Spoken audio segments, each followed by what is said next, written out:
नमस्कार नमस्कार मोर नाम ज्योतिर्मय चौधरी नमस्कार मोर नाम इमामुल हक नमस्कार मोर नाम करिश्मा खातुन नमस्कार मोर नाम मेघजान खातुन আমি বিকশিত ভাৰত বিদ্যাখনত 2025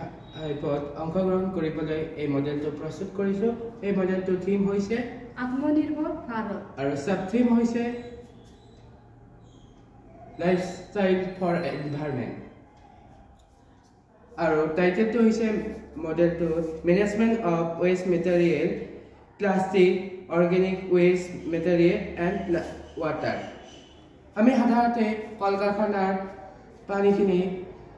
কলকাৰখানাৰ যি ৰাসায়নিক পানী নদ নদী পেলাই দিয়া দেখা পাওঁ সেই নদ নদী পেলাই দিয়াৰ নদ নদী থকা জলজ জীৱসমূহৰ ক্ষতিসাধন কৰি বিভিন্ন ধৰণৰ ক্ষতিসাধন কৰি আছে বিলুপ্ত পথলৈ গৈ আছে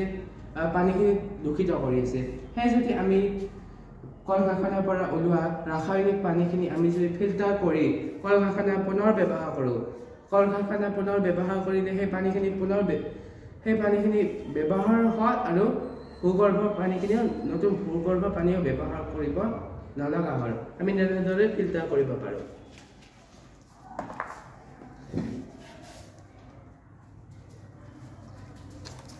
এনেদৰে আমি ফিল্টাৰ কৰিব পাৰোঁ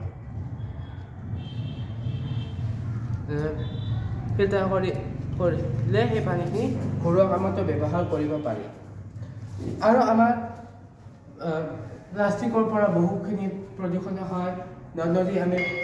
বটল প্লাষ্টিকৰ বটল পলিথিন বা চিপছৰ বাকলি চিপছ চকলেটৰ বাকলি আমি য'তে বা নদীত পেলাই দিওঁ নদীত পেলাই দিয়াৰ ফলত নদী সেইবোৰ জমা হৈ সেইবোৰ যিহেতু পচি সৰি নাযায় সেইবোৰ জমা হৈ তাত থকা জলজ উদ্ভিদ প্ৰাণীসকলক ক্ষতিসাধন কৰিব তাত থকা সমস্যা হ'ব এই যে প্লাষ্টিকৰ বটল আমি এনেদৰে বালি পৰা তাক হিট দি অন্ততঃ ঘৰৰ ফ্ল'ৰটো বনাব পাৰোঁ যিহেতু প্লাষ্টিক শ বছৰ ধৰি থাকে ফ্ল'ৰখনৰ কোনো ক্ষতিসাধন নকৰিব বা প্লাষ্টিকৰ বটল আমি গছ পুলি ৰোপণ কৰিব পাৰোঁ গছ পুলি ৰোপণৰ ব্যৱহাৰ কৰিব পাৰোঁ বা আমি সেই প্লাষ্টিকৰ বটল এবাৰ ব্যৱহাৰ কৰি পুনৰ ব্যৱহাৰ কৰিব নোৱাৰে তাৰ পৰা স্বাস্থ্যৰ ক্ষতিসাধন কৰিব আৰু প্লাষ্টিকৰ পলিথিন আমি বজাৰৰ পৰা কিবা বস্তু আনিলে য'তে ত'তে নদী পেলাই দিওঁ প্লাষ্টিকৰ পলিথিন আমি এনেদৰে ঘৰৰ সৌন্দৰ্য বৰ্ধনৰ বস্তু বনাব পাৰোঁ বা প্লাষ্টিকৰ পলিথিন শাক পাচলিৰ দোকানত আমি তাত দিব পাৰোঁ সেই প্লাষ্টিকখিনি পুনৰ ব্যৱহাৰ হয় আৰু সেই প্লাষ্টিকখিনি পৰা প্ৰদূষণ নহয় নহ'লে আমি নতুন প্লাষ্টিক উৎপন্ন নহয় আৰু আমাৰ